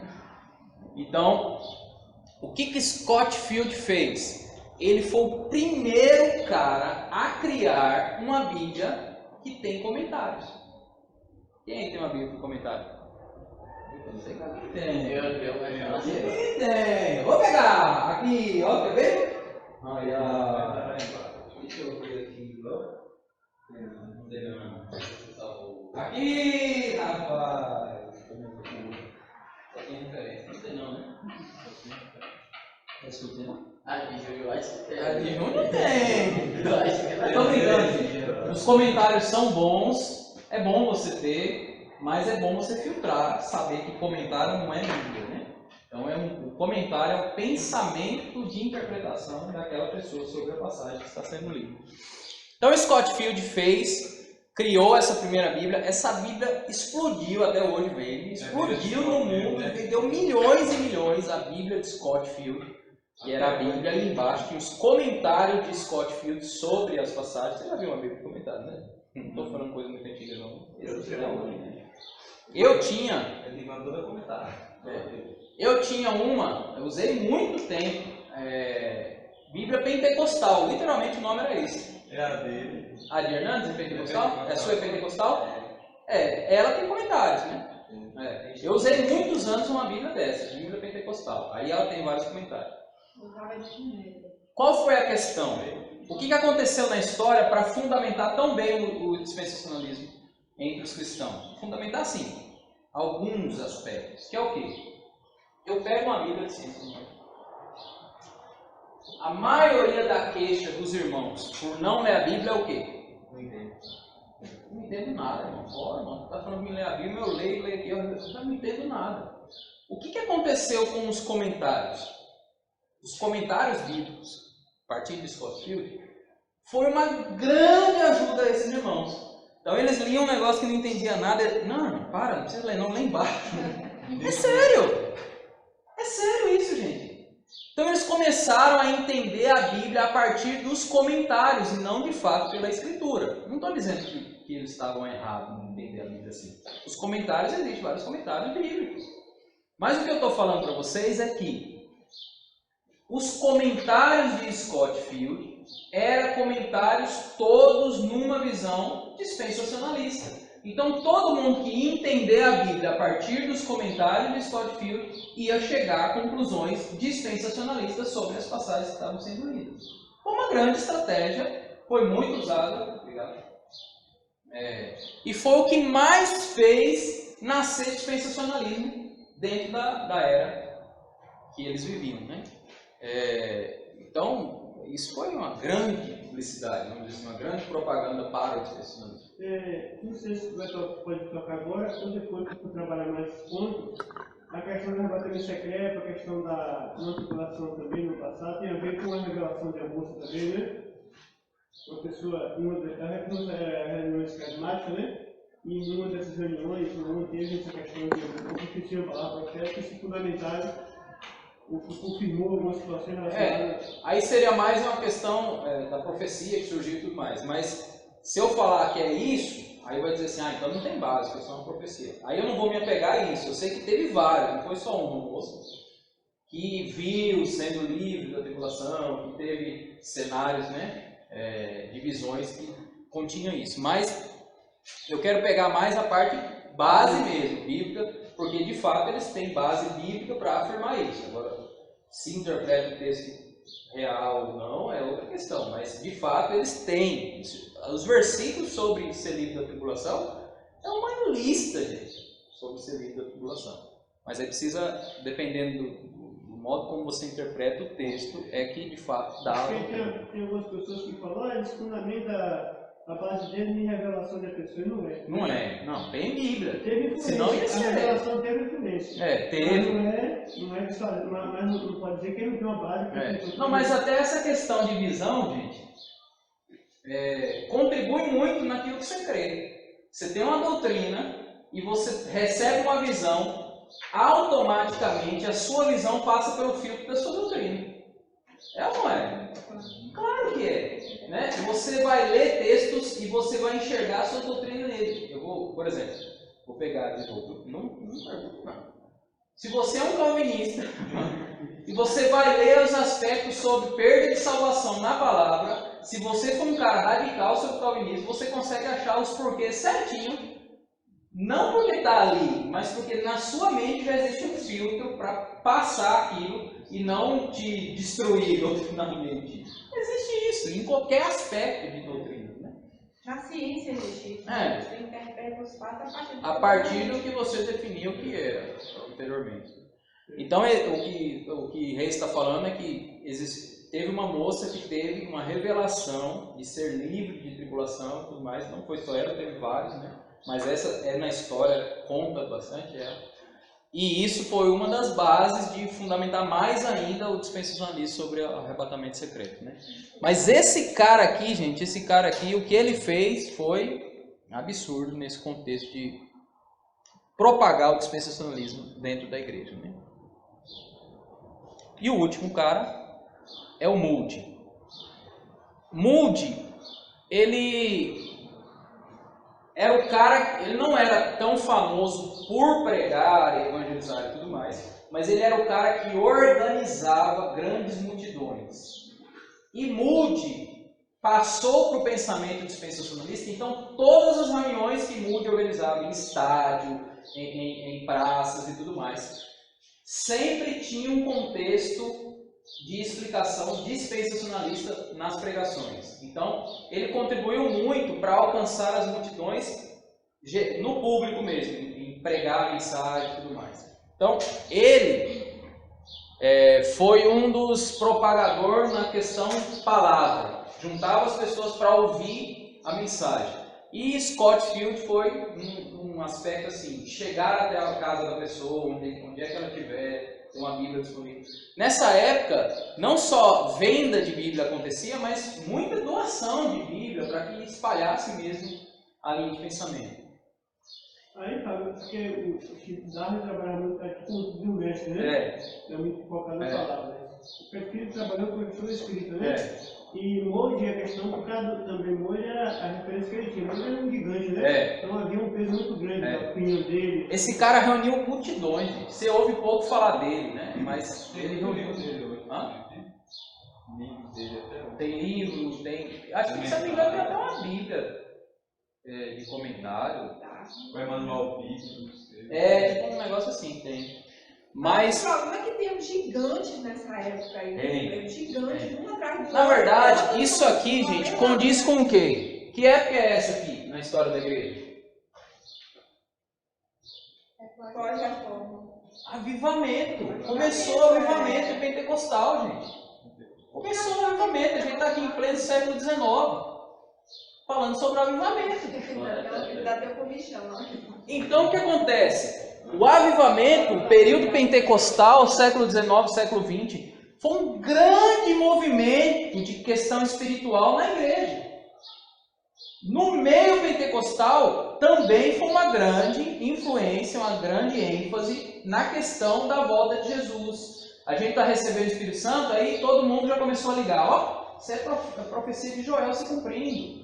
Derramarei meu Espírito sobre toda a carne. Todo mundo está sendo batizado no Espírito Santo. Então Jesus está voltando. Começou, assim, não é uma coisa separada, percebe? É uma coisa que vai unindo. O Espírito Santo está derramando sobre as pessoas, então Jesus Cristo está voltando. Porque Joel falou que ele derramaria, e naquele dia os jovens terão sonhos, velhos terão visões e tudo mais. E eu virei, escurecerá o sol. Mas por que então o São João interpreta essa época de avivamentos tão profundos, tão mais que abrange não só a questão do falar em línguas e curas, etc., mas a questão do caráter, da mudança de vida, do evangelismo?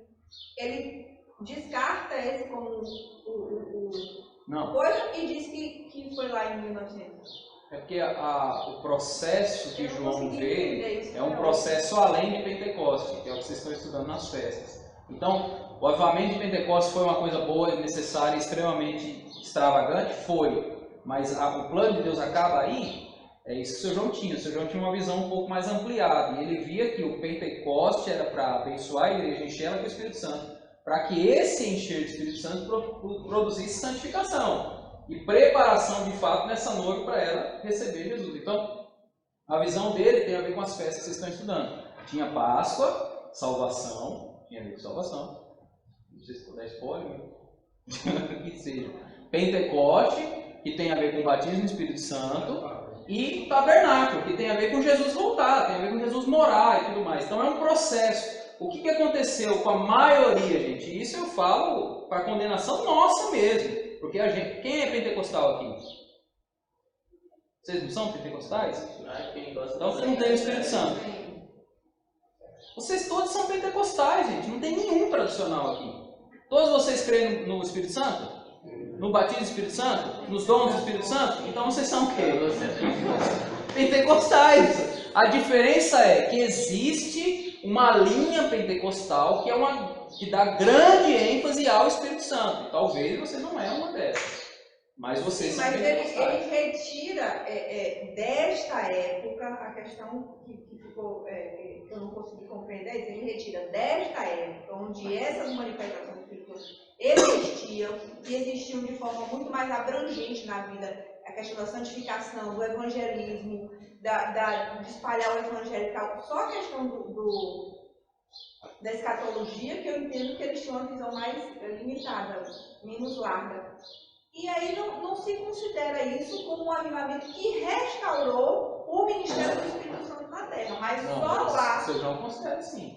Só que ele não considera que esse é o último ponto a ser restaurado. Tem uma apostila, que leva esse nome, que a gente estudou, e você percebe bem que esse é o aspecto do meio de restauração que a gente vai ter. Só restaura completamente na A gente vai ter 3 restaurações, certo? Sim. No que ele considera, né? Restaurações.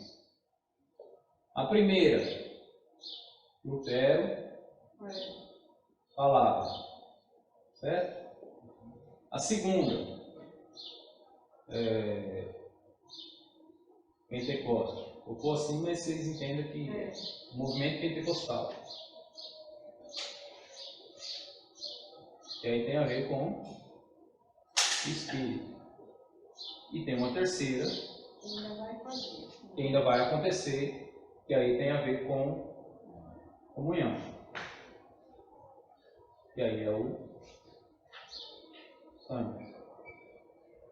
Então, é um processo de restauração do que se perdeu, mas não é o último. É isso que ele sempre dá ênfase, né? O problema é que a maioria dos pentecostais ficou em Pentecoste. É gostoso o Pentecoste, não é? O Espírito Santo vir tomar conta da gente, não é bom? É maravilhoso. Eu queria passar o resto da minha vida nesse negócio. Só que tem coisas a se fazer. E isso é só um capacitador para que você faça. Então você recebe o Espírito Santo e é só isso? Acabou? Está pronto? Não. O Espírito Santo vai te capacitar para a obra que ele tem para fazer. Então, é importante o Espírito Santo? É. Só que quando você chegar aqui, você tem que olhar e falar, ó, tem mais coisa. O que esse pastor que morreu falou? Ele falou exatamente essa questão. A igreja de Jesus não está pronta para receber Jesus. Esse pastor assembleano falou. Isso para mim foi um. Porque existe um conceito de preparação da igreja individual.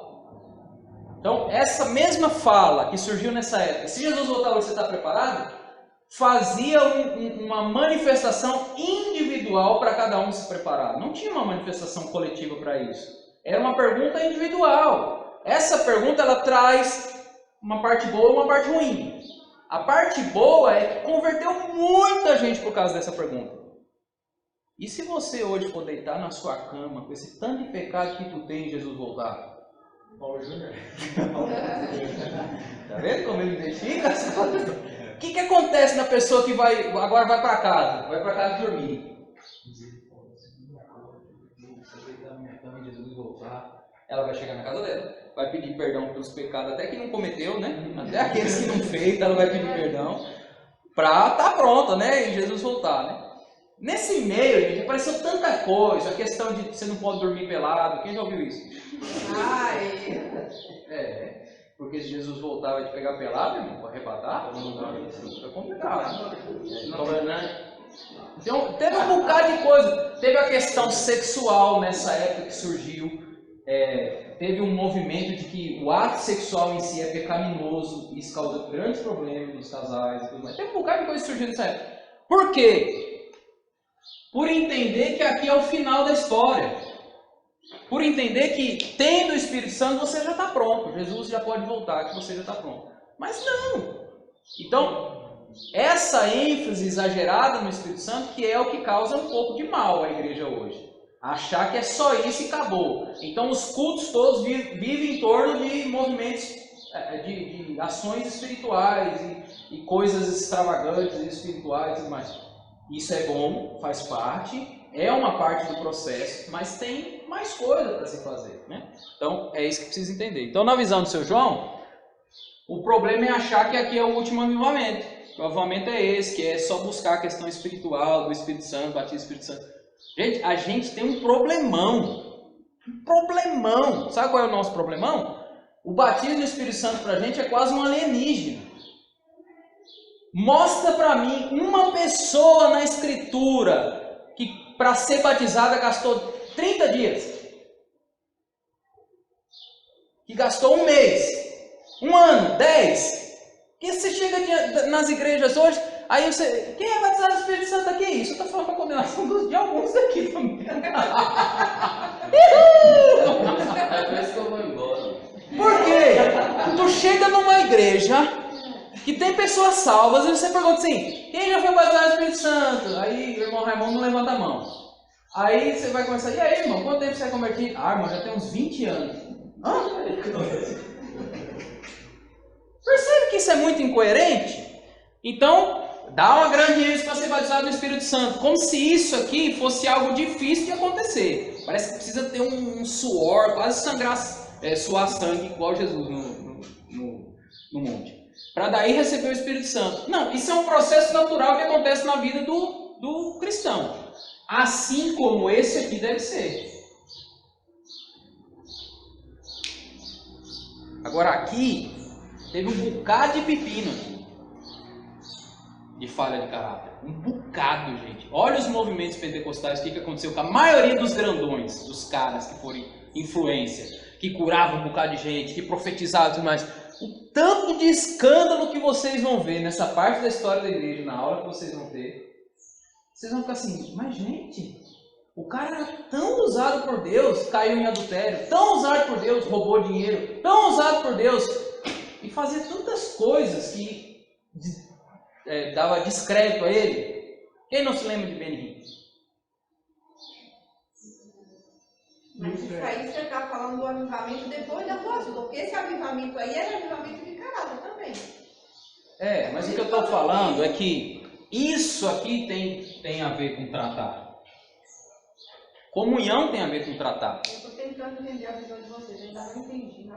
A minha visão é que eu preciso andar com você, nós dois temos o Espírito Santo, e eu preciso tratar a sua vida assim como você precisa tratar a minha. Isso é caminhar para um terceiro processo. Porque o nosso processo eu sou salvo individualmente, certo? Não é? Eu individualmente busco minha salvação. Cada um que dê conta da sua salvação, não é assim? O processo não é particular de cada um? Salvação é individual ou é coletiva? Individual, mas vai existir uma coletividade em salvação, mas o processo é individual. E a santificação, ela é individual ou coletiva? Coletiva. Coletiva. Mas parece que nisso aqui ficou como um processo individual. Por isso a grande ênfase de estar preparado ou não, como se você tivesse a plena capacidade de se preparar, de ser santo e glorioso, porque isso é a visão de vários irmãos que têm esse pensamento especialista. A igreja está pronta já, irmão. Ué, mas que aspecto? Não estou conseguindo ver, né? Não, cada irmão aí está preparado para a volta de Jesus. Como se o processo de santificação fosse um processo que você fizesse somente. Não, o processo de santificação tem a ver com Jesus que está no outro, que corrige você. E para ele fazer isso, ele precisa do Espírito Santo. Ele precisa da sabedoria do Espírito Santo, ele precisa da visão do Espírito Santo, ele precisa tratar você como alguém que tem Jesus no coração. Ele precisa te olhar como alguém que sabe que você faz parte do plano de Jesus, que você faz parte do corpo. Então, esse processo é coletivo. E aí tem a ver, eu recebi a salvação, eu recebi o Espírito Santo, e agora eu vou caminhar com um corpo de irmãos que se unem, que se arrumam, se ajeitam, se consertam, ou seja, limpa a noiva, deixa ela pura e gloriosa. E aí a gente tem Efésios, que vai dizer que ele purificou ela pelo lavar da palavra, para apresentá-la santa, gloriosa. Agora, ele lavou pela palavra. Agora, essa apresentação tem a ver com o que a gente vai fazer. Eu lembro que eu tinha 8 anos de idade e eu tive uma visão, uma remembranção. Talvez você já ouviu essa historinha, né? Na época eu não tinha ouvido essa historinha, depois que alguém foi me contar que existe uma história semelhante. Eu tive uma visão que cada irmão, eu estava numa reunião de oração, estava eu, o seu Roberto e mais um irmão orando. Eu tive uma visão que cada um precisava correr até o rio de Deus, colocar as suas mãos para parar a água e correr para a noiva para lavar o vestido dela. Isso marcou a minha vida. Esse processo que inclui todo mundo em preparar a noiva não tem a ver com um Pentecoste. Pentecoste, cada um recebia o Espírito Santo, abençoava muita gente, abençoava, curava, fazia um bocado de coisa. Mas não preparou a noiva não está pronta. A abundância do Espírito Santo não fez ela se prontificar. Olha como a gente está hoje. Cadê a abundância do Espírito Santo? Quem viveu essa época aí para experimentar um pouquinho? Eu vivi um pouquinho, o finalzinho do processo. O Viataba foi inundado. Olha hoje. Olha dentro das igrejas, irmãos. Cadê a questão tão grande pentecostal que existia nos séculos passados? Cadê? Então, era para aquilo somente? Era só para aquela fase? Era para ser uma coisa extravagante? Ter muita ação de Deus? E agora? Qual o testemunho que isso dá para a gente? Acho que Deus falhou, né, irmão? Porque Ele deu um bocado de Espírito Santo para o povo e não tem mais nada. Estou dando uma exagerada, viu, gente? Não tem mais nada. Mas é que é um processo, capacitação para. Enche você do Espírito Santo para fazer alguma coisa. Então é isso que acontece. Então, o que eu poderia dizer? Isso aconteceu em semelhança ao período de grande ênfase que foi o dispensacionalismo. Foi bom. Então, converteu muita gente, pelo medo da volta de Jesus, pela questão ênfase pentecostal. Tem muita gente que vai nos cultos e fica assim, se eu chorei, a reunião foi boa, se eu não chorei, não foi boa não. É ou não é? O emocionalismo tomou conta das reuniões. Você entra na reunião já medindo o seu nível de emocional para considerar ela boa ou ruim. Nossa, meu irmão falou aqui. Olha o que eu estou falando aqui para vocês. Talvez você saia daqui e chegue ali na estrada. Rapaz, a aula foi boa. Porque eu falei alguma coisa que trouxe algum impacto no seu coração. Emocionalismo. Se você não souber trabalhar com isso aí não vira nada. Vai passando o tempo, você esqueceu, você nem lembra mais o que eu falei, e daqui a pouco. Isso precisa entrar e rasgar a palavra que penetra como espada de 2 gumes, que fere a alma e o espírito. Rasga, e quando puxa, tá lá, ó, o machucado, ó. Mesmo que cicatriz, você sempre vai lembrar, ó, isso aqui foi quando Deus falou isso para mim e rasgou, ó. E o que aconteceu? Muita gente se converteu. Trouxe uma igreja sólida? Não, muita gente se converteu. E aí a parte ruim dessa ênfase que der, se Jesus voltar hoje, você pode estar preparado. Que é o quê? As pessoas se converteram por medo de Jesus. Medo do que ele poderia fazer caso ele viesse e a pessoa tivesse preparado. Medo do inferno. Medo de se perder eternamente. E o que aconteceu com essas pessoas? Aí elas começaram a congregar, o medo foi passando. Porque conversão tem a ver com ter um relacionamento, um encontro com Cristo. Quantos e quantos estão dentro das igrejas hoje, frequentando domingo assiduamente, assim? E nunca encontraram com Cristo de fato, para isso sim ser a estrutura na qual eles se fundamentam. A pedra, a rocha inabalável, que é o Senhor Jesus. Então, em cima de emoção, em cima de medo, em cima de várias coisas. Isso só atrapalhou a gente. Teve as partes boas, mas atrapalhou um bocado. Hoje a gente tem um bocado de irmãos emocionais demais. As músicas precisam ser música que faz uma pessoa chorar, ou que pelo menos sentir condenação. Ou pelo menos... Então o eu cresceu em cima do quê? Do Pentecoste. Por que em cima do Pentecoste? Por causa do fermento. Vocês não, eu não escolho de novo da aula. Por causa do fermento. O fermento tem a ver com você. Então faz parte do Pentecoste ter fermento. Faz parte ter os seus exageros do Pentecoste. E isso é o fermento. Mas não acaba aí. Coríntios. A igreja de Coríntios. Beleza, gente. Vamos avançar. Eu já estou lá em outro processo aí, mas vamos lá. Beleza, base histórica, né? Tranquilo? Vamos ver algumas curiosidades aí, mas eu acho que já está dentro do que eu já falei. Surgiu mais forte, né? No século XIX. Só tem os poderosos ali! Glória a Deus, aleluia! Botou os melhores. Hã? Botou os melhores do que Botou os melhores? Não, esses caras aí, as referências do Brasil, pô, não é não. É que na verdade ninguém olha para esses caras com conceito escatológico, né? Olha, por exemplo, Silas Malafaia, me defina aí. Se você... Eu nunca sabia que era história. Estou seguindo a Jesus Cristo. Nunca sabia. E aí a história está mais sabendo. Ele nunca deixou claro. Vocês Se ele viram era a casa questionado, ele... de Valdomiro Carlos Costa? Não. Não viu? O quê? Rodou a internet. O quê? Carlos Costa. Uma briga. Na porrada? É que Rui Costa se era homem e coisa, porque Rui Costa fechou as igrejas, né? E ele vou mandar pra você. Eu coloquei esses caras aqui porque isso aqui representa grande parte do público brasileiro de cristãos, ou não? Quantas pessoas estão na congregação desse sujeito? Quantas, juntando aí, quantas milhões de pessoas a gente tem aí, né? Eu só pus eles por causa disso. É óbvio que a ênfase deles não é escatologia, com certeza não. A ênfase de Valdomiro é o quê? Cura. A ênfase de R.R. Soares é o quê? Palavra e cura. A ênfase de Silas Malafaia é o quê? Aí a gente pode colocar, põe aí mais, Bispo Macedo, colocaria o quê? Aí Bispo Macedo. Libertação também, tem muito de libertação, mas é tudo essas questões, né? Então esses irmãos, a linha de pensamento deles tem a ver com o dispensacionalismo. Aí eu digo para você, por que casa tão certinho? Por quê? A ênfase desses irmãos é sobre vitória.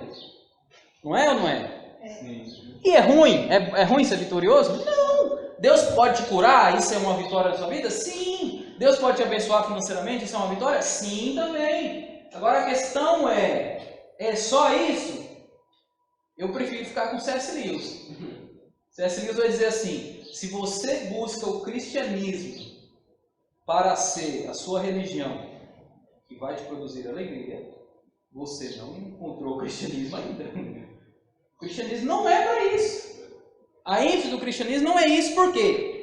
A pessoa vai no culto de Valdomiro, estou dando um exemplo, com dor no joelho, vai lá, ora, recebe a cura, amém, foi curado. No dia seguinte está doendo a cabeça, vai lá, ora, recebe a cura. No outro dia é o braço, no outro dia é a orelha, no outro dia... Então a pessoa só vive disso. Eu conheço uma fase na vida de Jesus que existia um bocado de gente assim.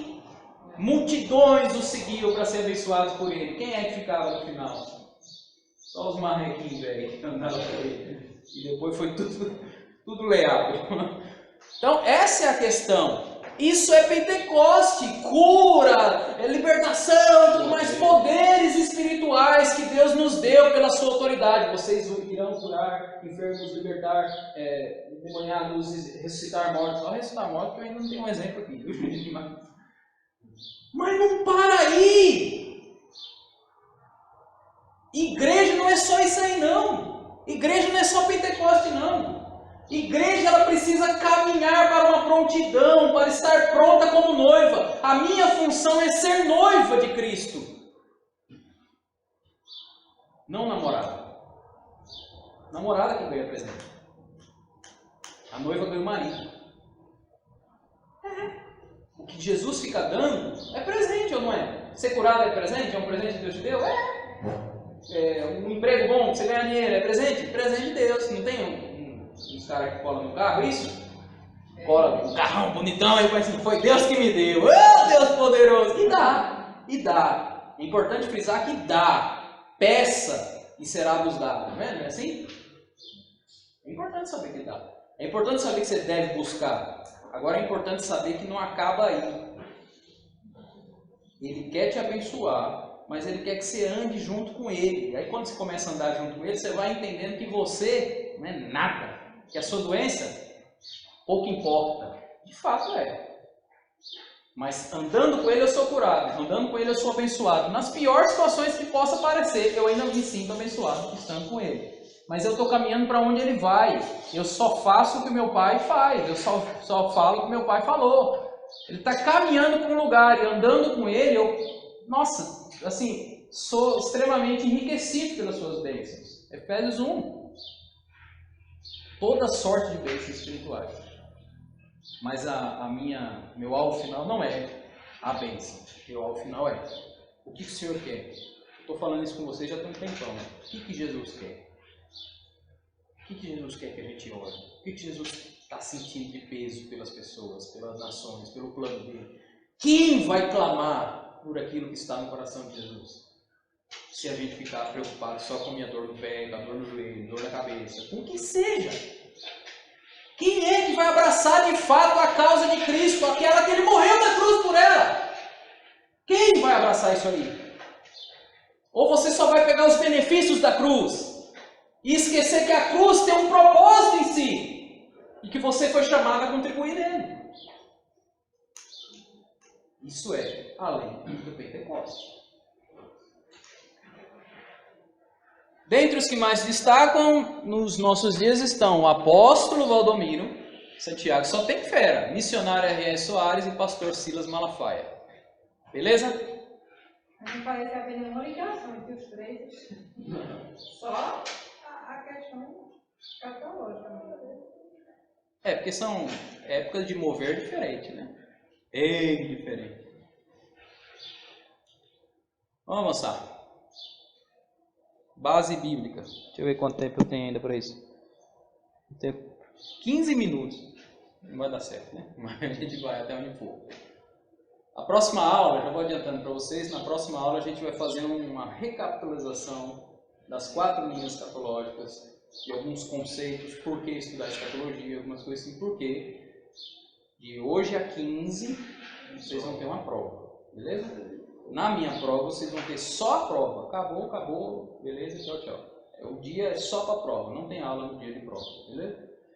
Então, na próxima aula, a gente vai relembrar algumas coisas, ver de novo as linhas escatológicas, ver alguns conceitos deles, ver para vocês ficarem bem afiadinhos.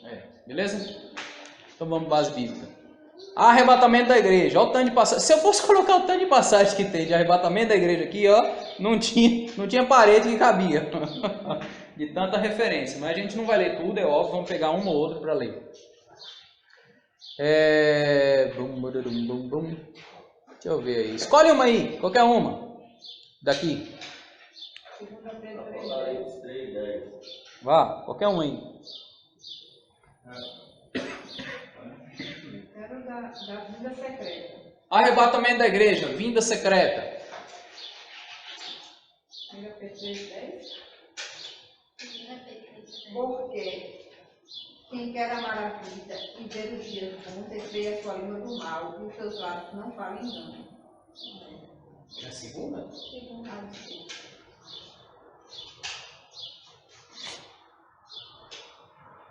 Mas o dia do Senhor virá como ladrão de noite, no qual os céus passarão com grande estrondo, e os elementos ardentes se desfarão, e a terra e as obras que nela há se queimarão. Então, existe a questão do virar como um ladrão, né? De noite. Qual a parte aí a gente encaixaria? Eu estou pondo grade na minha casa ali. Certo? Por quê? Por causa de ladrão, não é assim? Se eu soubesse que ele ia vir amanhã, eu punha grade só amanhã e depois eu tirava, né? Mas eu não sei quando ele vem, se vem, de fato, no meu caso é se vem. Então eu ponho a grade e o dia que ele vier, ele vai dar de cara com a grade, não vai? Então, se isso vai limitar ele, eu também não sei. Mas o que é a questão? A questão é que não sabe a hora. Então isso é um segredo, isso é secreto. Então o que você tem que fazer? Está preparado. Se tu não sabe a hora, esteja preparado, irmão. E pode ser que seja hoje, né? Esse é o conceito dispensacionalista. Eu vou fazer um passinho atrás para fazer uma pequena crítica no que eu disse sobre se Jesus voltar hoje, você está preparado. A gente tem identificado um grande problema nessa questão. Porque ela aborta um processo na vida do cristão. Porque se eu falar para você assim, Jesus pode voltar hoje. Se ele pode voltar hoje, não existe condicionantes para a volta dele, certo? Não existe condições para ele voltar. Se ele pode voltar hoje, não tem condição nenhuma, certo? É ou não é? Todo mundo está entendendo o que eu estou falando? Sim. Se Jesus pode voltar hoje, não existe nada que precise acontecer para que ele venha. Ele pode voltar a qualquer momento. Aí como é que eu vou explicar para você que você precisa ter relacionamento comigo, mesmo sendo de outra comunidade, sendo de outra parte da igreja? Mesmo que eu consiga te convencer isso não vai ser prioridade da sua vida nunca. Jesus pode voltar hoje. Não é condições. Então, quando vocês perguntou, não lembro quem foi que perguntou sobre a questão da igreja gloriosa, acho que foi você. Nós, eu estou falando nós, eu, alguns irmãos, tem lutado para haver unidade na igreja, sem juntar todo mundo numa panela só. É o quê? Sabe como o Romildo está falando sobre a diferença entre igreja e ministério? É exatamente esse conceito. A Assembleia de Deus precisa estar lotada de gente assim como ela é. Amém, glória a Deus por isso, é isso que eu quero ver. A Batista, a mesma coisa, tudo mais. Porque a gente entende que esses lugares são ministérios. Lembra quando a gente viu os caras aqui? E eu perguntei para vocês assim, qual é a ênfase de cada um deles? Aí você falou, cura. Isso são os ministérios dessa galera. Amém, que Deus abençoe o Valdomiro para curar um bocado de gente, se esse é o ministério dele. Agora, eu preciso ver um testemunho, que não é da ação do Espírito Santo através da cura. É o testemunho de unidade, de que Cristo une a sua igreja. Isso eu ainda não vejo. Que é o quê? Irmãos que congregam em ministérios diferentes, serem um, cear junto, caminhar junto, considerar um outro irmão, dar paz ao Senhor um ao outro. A gente teve um pastor aqui que não permitia os irmãos dar paz ao Senhor a qualquer outra denominação. E a gente tem várias denominações que assim, a congregação mesmo não se considera cristão. vários aspectos disso. Então, isso não transmite a unidade que Cristo orou em João 16, 17. Então, nós estamos lutando para haver unidade. Por quê? Porque a gente acha que Jesus vai voltar para uma igreja unida, gloriosa, sem mancha, sem mácula, sem ruga. Eu estar dividido com você é mancha, mácula e ruga? Claro que é. É um problema, e aí Jesus vai voltar, nos levar e vamos pôr nós dois juntos agora, no mesmo reino. Irmãos. Que exemplo de irmão a gente tinha na terra? Nenhum! Então o que acontece se eu ficar falando Jesus pode voltar hoje, eu dei um passinho atrás sobre o que a gente está falando e digo para você, eu não creio de jeito nenhum que Jesus pode voltar hoje. Porque se ele voltar hoje, no meu conceito, a palavra precisa, um bocado de coisa aí eu tenho que jogar fora. Não cumprir. E a unidade da igreja, a qual ele orou em João, ainda não aconteceu. A não ser que você considere que a igreja é só aquela que congrega em tal lugar. Aí talvez aconteça. E mesmo assim, no meio deles não tem unidade. Tem ou não tem? Sim. Na onde você congrega tem unidade. Todo mundo é unido, é? Não. Então, nós estamos lutando pensando que é condicionante para Jesus voltar a sua igreja estar preparada. E preparação tem a ver também, um dos aspectos é a unidade. Então Jesus não pode voltar hoje. Agora, se ficar falando que Jesus pode voltar hoje, ninguém vai se preocupar com unidade. Não preciso disso para Jesus voltar, não. Eu posso ficar aqui e só esperar, né? Beleza aí? Quer ler mais uma dessa aqui? Bora trocar a linha do... Vai. Quem quer mais uma dessa? Lê aí, qualquer uma. 3:10? Vá. Essa é famosa. Como guardarei a palavra da minha paciência, também eu te guardarei da hora da tentação e a angústia de todo mundo, para afetados que habitam na terra. Então, nessa base do dispensacionalismo, a interpretação deles quanto a essa passagem é que, por guardar a palavra, você vai ser guardado do período de tribulação. Aí tá, você leu como tentação, na sua versão diz isso. Mas os irmãos vão dizer que isso condiz com a grande tribulação, vão ser guardados da grande tribulação. E o guardados para ele tem a ver com o aspecto de ser tirado do meio da tribulação. Porque aí outros irmãos vão discutir em cima disso e dizer que eu posso ser guardado estando nela. Alguns irmãos vão dizer. Mas o conceito dispensacionalista é guardado sendo tirado dela. Então, existe a grande tribulação. Para ser guardado da grande tribulação, Jesus vai te tirar dela, né? E o que é que tem a ver na casa de meu pai há muitas moradas com esse conceito? Conceito do céu. A sua morada está no céu. Então você vai morar no céu com ele. Essa passagem de João, eles vão dizer que aí, Jesus vai te arrebatar porque tem uma casa preparada para você lá. Então, você vai morar nela. Essa passagem também é usada para dar contexto de que essa terra aqui não presta não. É uma outra casa que você vai ter e tudo mais. Beleza?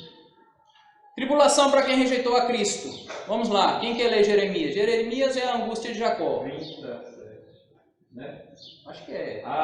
Porque aquele dia é tão grande, não houve outro semelhante. E é tempo de angústia para Jacó. Ele, porém, será salvo dela.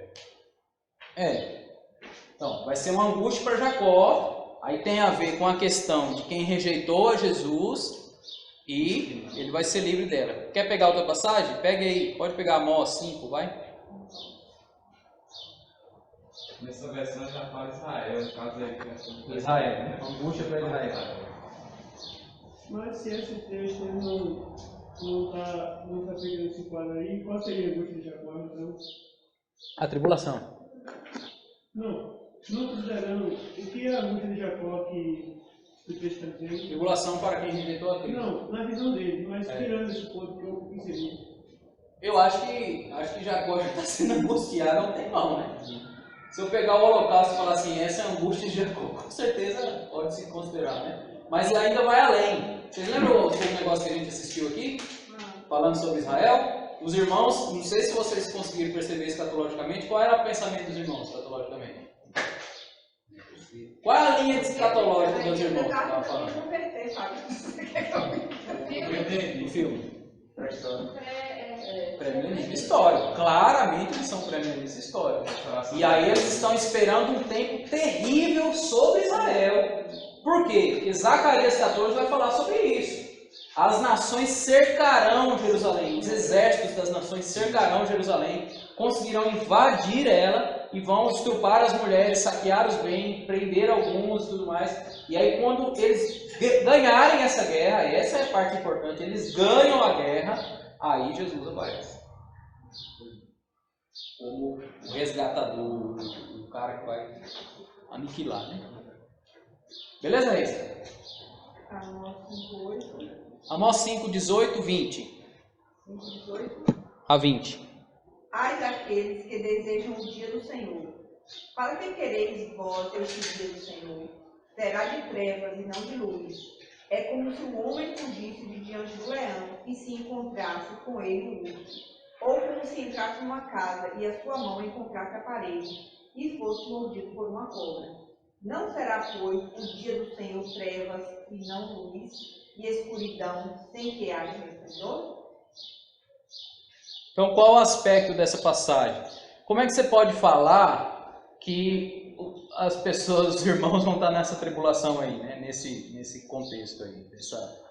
Se é só treva, se é um desespero, se é um negócio, como é que você pode achar os irmãos aí, né? Lembrando que a passagem está falando sobre o dia do Senhor, o dia da sua vinda. Então, qual o contexto? É isso que precisa entender. Então, no contexto que eles estão explicando, a gente tem outros contextos que pode explicar. Cada um pode interpretar essa passagem como acha que ela é. No contexto que eles estão explicando, é sobre esse dia da vingança, o dia do juízo do Senhor. Então, Mateus vai dizer assim, e ele aparecerá no céu e as nações lamentarão por ver o Filho do Homem. Então, esse contexto de que o dia do Senhor vai ser um dia terrível, vai ser um dia de juízo, um dia de derramamento sobre a terra. Né? As bodas no céu. Quem quer ler aí? Daniel 27 vai ser as 70 semanas. Se quiser ir para Apocalipse 19, quando Jesus volta, vamos parar nessa, viu? A gente vai ficar devendo essas 4 aqui para a próxima aula. 7 anos no céu, as bodas. Quem pode ler? Quanto? Apocalipse 19, do 7 ao 10. Regozijemo-nos e alegremos, e demos de glória, porque vindas são as bodas do Cordeiro, e já sua esposa se aprontou, e foi-lhe dado que se vestisse de linho fino, puro e resplandecente, porque o linho fino são a justiça dos santos. Então, a igreja pronta vai participar das bodas do Cordeiro, né? O tempo dessa passagem para o dispensacionalismo é o tempo em que está acontecendo a grande tribulação na terra e a igreja casou-se ou está casando com Jesus, né? E participando das bodas do Cordeiro. O que o dispensacionalismo vai explicar nessa passagem é que você vai ver mencionar a igreja no começo de Apocalipse, eu acho que até o capítulo 3, se não me engano. Depois não menciona mais a igreja, só vai mencionar ela no 19. Ou seja, todo esse período entre o 3 e o 19 é o período da grande tribulação de juízo de Deus sobre a terra, e a igreja não está nela, porque eles creem na literalidade. Então, se falar a palavra igreja, a igreja está ali. Se não falar, mesmo que fale os santos, os irmãos e tudo mais, não está considerando. Então, esse período todo seria de grande tribulação e você não vê ela nele. Então, pega do 3:10 que fala, eu te livrarei da hora da tentação. Então, foi arrebatado, passou o período da tribulação toda, casa e agora retorna junto com Cristo. Mais ou menos assim. E porque assim, se fosse interpretar Apocalipse cronologicamente, esse evento aqui descrito está antes de Jesus voltar no milênio de tudo, né? Se for cronologicamente é. Lembrando que Apocalipse tem várias voltas de Jesus, né? Você já conseguiu perceber. Várias voltas. João fala várias vezes de aspectos da volta dele, de Jesus voltando, mas ainda é aquilo que eu falei para vocês sobre as profecias.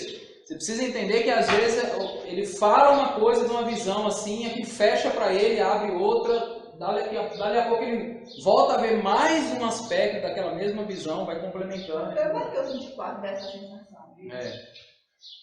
Mostra a linha para nós. Mas a gente não terminou ainda. Mas nossa, eu só falei. Atividades. A linha fica assim, ó. Crucificação antes da tribulação, né? Aqui eu coloquei no mesmo dia, é como se fosse um pouquinho antes, ou quando vai começar uma vinda secreta, o arrebatamento e a primeira ressurreição, né? Aí começa 7 anos de tribulação, depois Cristo volta visivelmente, desce junto com a igreja, acontece a ressurreição da tribulação e o início do reino milenar, Cristo reinando na terra. E no final tem a segunda ressurreição, na verdade é a terceira aqui, e o juízo final. É porque essa ressurreição da tribulação, os irmãos não colocam que é a segunda, porque não teria base para dizer. A segunda ressurreição, de fato, João vai falar que é a final, mas é uma ressurreição que eles consideram. Então a gente fala uma terceira ressurreição, porque é uma ressurreição que acontece aqui no final da grande tribulação. Nesse ponto aí, porque no caso, quando eles votaram no pensamento dos Unidos, por exemplo, a pessoa não está preparada, vai ser arrebatada. Mas crentes, legítimos cristãos, podem não ser arrebatados quando não está preparado e ficar pegando tribulações do por Deus, né? Isso. Desse aspecto todo. É o deixado para trás. Deixar para trás. Essa pessoa, então, no caso, quando Jesus voltar, quando Jesus vier na Vinda visível. visível, as pessoas que estiver morto vai ressuscitar, ou se estiver vivo, aí tem essa questão do arrebatamento, como explica isso? Aí o que acontece é que a Tem pessoa... dois arrebatamentos aí antes como é que é? Então, isso que Daniel está falando. Existem alguns irmãos que, para justificar isso que você está falando, coloca que aqui essas pessoas são arrebatadas, entendeu? Para elas passar pelo processo de casar com Cristo, de receber corpo glorificado e tudo mais. Algum tempinho antes aí, tipo assim, nesse sentido, não é exatamente na hora que Jesus está vindo essa pessoa, entendeu? um pouquinho antes. Um pouquinho antes, Jesus está chegando aí, mais ou menos assim, para justificar. Mas, não é base do dispensacionalismo clássico isso. Não é não. A base do dispensacionalismo clássico não tem esse arrebatamento aqui não. Não tem não. Isso aí já é ramificação, né? Para conseguir interpretar. Por quê? No básico existe esse grande problemão. Um grande problema, que é o quê? A igreja foi arrebatada e casou com Jesus. E agora Jesus vai voltar com a igreja, marido e esposa, né? Rei e rainha, e vão sentar, e o resto da pessoa, os que converteu aqui, mas não vai ser casado com ele, então, vai ser quem esses caras? Então, pensando nisso, começou a surgir conceitos, ramificações, para explicar muita coisa no dispensacionalismo, né? Então, aqui surgiu essa, não está aqui porque isso já não faz parte do clássico, isso já é ramificação. Já surgiu aqui arrebatamento, depois, né, um segundo arrebatamento aqui e tudo mais. Opa, esse período aí vai ficar com esse Fernando. Eles creem que os 7 anos aí vai ser tudo de tribulação, tem um período de paz. Então, quando a gente estudar as 70 semanas, vocês vão perceber que parece que as coisas vão muito bem durante os 3 primeiros anos e meio. Na metade desses 7 anos aí, acontece um fato que é o anticristo, ele rompe uma aliança que ele produziu com os judeus, e aí de fato começa a grande e terrível tribulação, onde eles vão ser perseguidos e mortos e tudo mais, entendeu? Existe um conceito dessa forma. Existem ramificações que vão dizer que dispensacionalismo da mesma forma, só que eles experimentam 3 anos e meio da tribulação e daí esse arrebatamento que está aqui acontece na verdade aqui, na metade. Alguns batistas tem alguns que são assim, né? Que é um arrebatamento no meio da grande tribulação. Mas mesmo tribulacionista. Mesmo tribulacionista. Existem várias ramificações, viu gente? Eu estou defendendo só o clássico, o que está mais básico. Essa linha com certeza é a linha mais complicada, acho que vocês já perceberam, né? Ela tem muita coisa e estudar ela é extremamente complicado.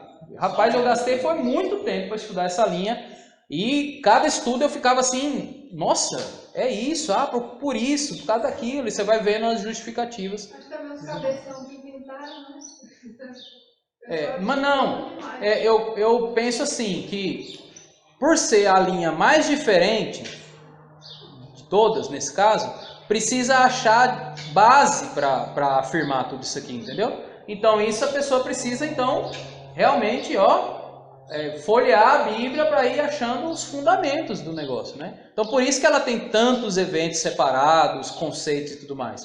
Porque usa muita coisa, né? Muita versículo, muita passagem e tudo mais para fundamentar as diferenças das outras linhas que a gente já estudou. Então ela é a mais recheada, vamos dizer assim, do pensamento escatológico. Tu achou um mapa aqui, não foi? Tu sabe onde ele está ali? Está na tua casa? Então na próxima aula eu vou pedir para o Hernandes trazer um mapa, que é um mapa que normalmente vinha nas bíblias de estudo, um mapa em escatológico, uma linha de escatológica, que tem a ver com dispensacionalismo. Aí vocês vão perceber na linhazinha. Eu posso até achar uma imagem para vocês verem como é, recheado de coisas, assim, vários aspectos e tudo mais. Tem bastante coisa. Beleza, gente? Então a gente parou. Sai daí, rapaz. Volta que não tem hora de bater palma ainda não. A gente parou aqui, né? Falta ver esses 4 pontos e depois dar uma olhada melhor na linha. Na próxima aula a gente vai fazer isso. E vamos fazer, quando acabar ela, a gente recaptura o pré-milenista histórico, recaptura o amilenista, pós-milenista, dá uma olhadinha de novo no dispensacionalista, para na outra semana, de hoje a 15, vocês fazerem uma provinha. Massa! Só depois da prova vai começar a aprofundar. Aí depois da prova, ó, eu posso mostrar para vocês o nosso cronograma de aula, para ficar mais fácil para vocês, dá até para vocês anotarem.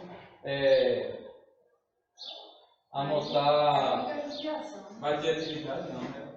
Não, aí não terminou a aula. Não terminou a aula, não tem jeito de atividade. Muito bem. Deixa eu tirar aqui. Eu vou achar para vocês o cronograma aqui, para vocês verem como vai ser as nossas aulas, os assuntos abordados. Então, o nosso cronograma é esse, se assim Deus permitir, né? A gente está estudando o prêmio dispensacionalista hoje, né? Nossa 6ª aula. Aqui só vai mudar a questão da avaliação. Porque é o seguinte, para ser sincero, eu ia fazer um recapitulamento no mesmo dia da avaliação. Ia ser ótimo para vocês, né? Porque por causa de tempo mesmo, né? Mas eu estou disposto a rever isso aqui e jogar para frente aí, né? A não ser que vocês não queiram recapitular, já dá para ter a prova. Aí, depois da avaliação, a gente vai entrar nesse assunto, céus e a terra no plano de Deus, que é uma matéria. Precisa de 2 aulas para a gente ver bastante ela. Depois a gente vai começar sobre a análise de Mateus 24. Vamos ter 2 aulas analisando verso a verso Mateus 24, porque para mim é uma das passagens que fala bastante sobre a volta de Jesus, né? Aí a gente vai ter uma aula sobre a semana de Deus. Depois a gente entra em 70 semanas. Tem uma avaliação aqui, ó, sobre esses 2 assuntos, análise de Mateus 24, 3 assuntos. Os céus e a terra, análise de Mateus 24, semana de Deus, nessa avaliação. Depois a gente entra 70 semanas, 2 aulas e uma última aula sobre a Babilônia e aí uma avaliação final. Aí aqui a gente vai, a partir dessa semana que vem, eu quero começar a encaixar filmes, até, se der certo, até documentários mesmo. Em qual sentido? Em atacar essa última aula aqui. Ó. Como a gente tem pouco tempo para falar sobre isso aqui é um assunto muito importante para você entender. Nossa última aula, né? De fato, vai falar sobre isso. Mas eu não podia falar nada sobre isso sem antes te dar algumas bases, alguns conceitos, para daí de fato falar isso. Então, para ajudar nessa aula aqui, ó, a gente vai assistir alguns filmes, alguns documentários, se der certo, para ajudar vocês a entender um pouco mais. Beleza? Vamos orar? Quem pode orar aí?